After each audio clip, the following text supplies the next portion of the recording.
Cars and humans. So there is many similarities that I found quite entertaining and interesting between cars and humans. So first thing is, we both has heart rates. What I mean by that is, in cars there is RPM, so how fast the engine is spinning, and the equivalent for that is the human heart. And why I think it's so similar is that both of them has this idea of you don't want to overclock it. So in your car you can notice that there is probably around like 6 or 7,000 RPM, but on the car it's like probably 6 or 7, just a number by itself.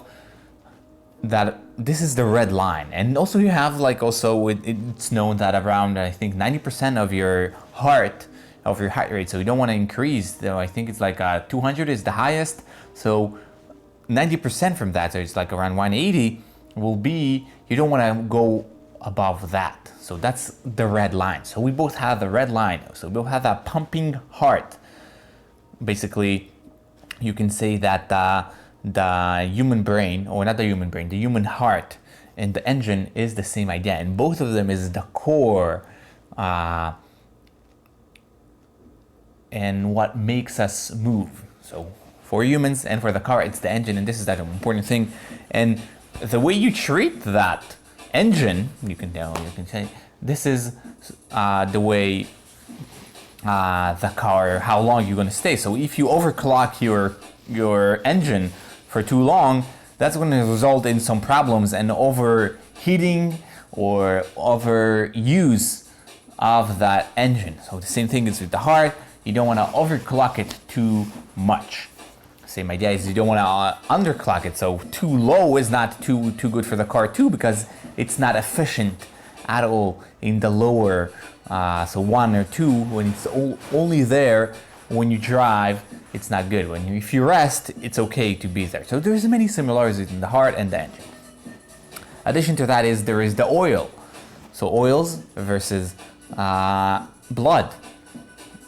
Both of them are vital in order to the human, or for the car, for the machine, let's call it a machine, to work or to function. Both of them are vital, and without it, the car will break down or the human will die, which is basically the same thing. That's what I found cool about it. It's also it's known to be healthy to donate blood. What do you do when you donate blood? You basically do some kind of an oil change.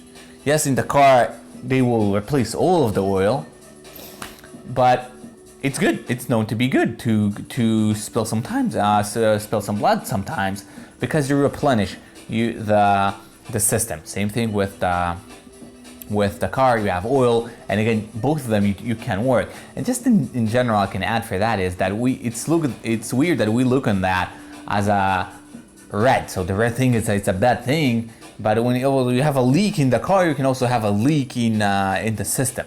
So a minor leak is no problem when you get like a minor slice in from a knife. If the vein, if it's not a main vein, nothing gonna happen, and you can stop it probably with some kind of easy way. But if something serious happen and something for a main vein in your body, or a main hose, but in the car, this is a serious problem that might lead to death in both cases. So I find it interesting as well. And of course you can expand that a little further, but that's the main idea. Another thing I found interesting is, that is similar, is nutrition versus fuel. So both of them are, again, vital and required in order to function well. Better food is also mean better lifespan for both machineries, human and cars. Necessarily means that you function well. So you eat kales or you eat quinoas, etc. Healthy food means that you live longer, and you can give your car better. So you have 87, 91, I remember all the numbers, that are supposed to be better for you and better performance and better lifespan. Again, very similar. Of course, also depends. Both of them are required, so you just need to eat sometimes. I always make fun of it. Like when you eat, you actually go into the gas station. And sometimes you just need to eat. Of course, don't eat too much. I don't have the exact analogy for what happens if you eat too much, but you need to eat. It's like going to a gas station. You can say it that way. It's pretty similar. Overall, I can sum that way is that cars and humans both really matter the way you treat those machineries. So there is always if you're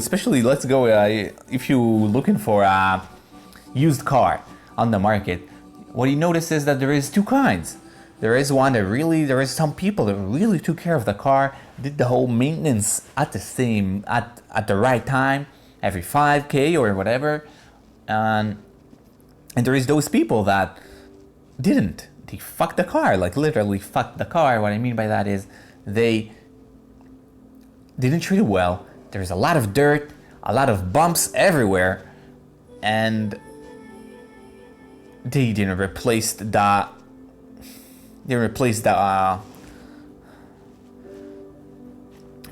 oils at time, and didn't do the whole maintenance at times.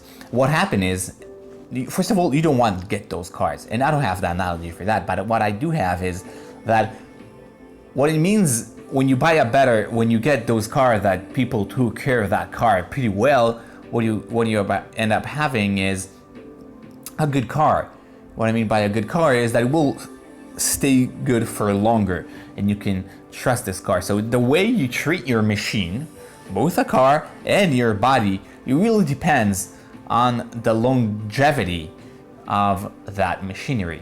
So it really depends. So bumps can be the equivalent of falling, breaking bones that cannot be replaced. So you can also add to that, I do want to add another thing that is similar between cars here too, that you have the maintenance. Every once in a while you need to go to the doctor, do some teeth cleaning, do some stimot. Like what's stimot? Like I mean by you get some fillings in your teeth, or something you need surgery. So this is the equivalent of a heart, something really significant happening to the car. So such as AC problems, electricity problems, whatever. You can find there is a lot of similarities and comparisons that could be made between cars and humans.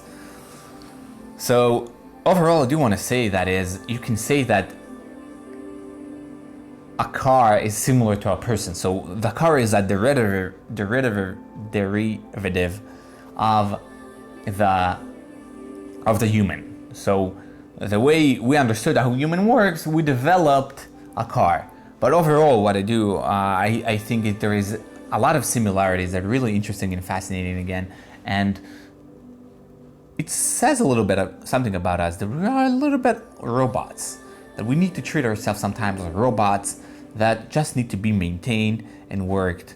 And whatever you're going to do to your car, if you want it to function well and stay with you for longer periods, this is what you want to do to yourself too. And need to treat yourself as a robot if we are not. Question, right? All right, adios.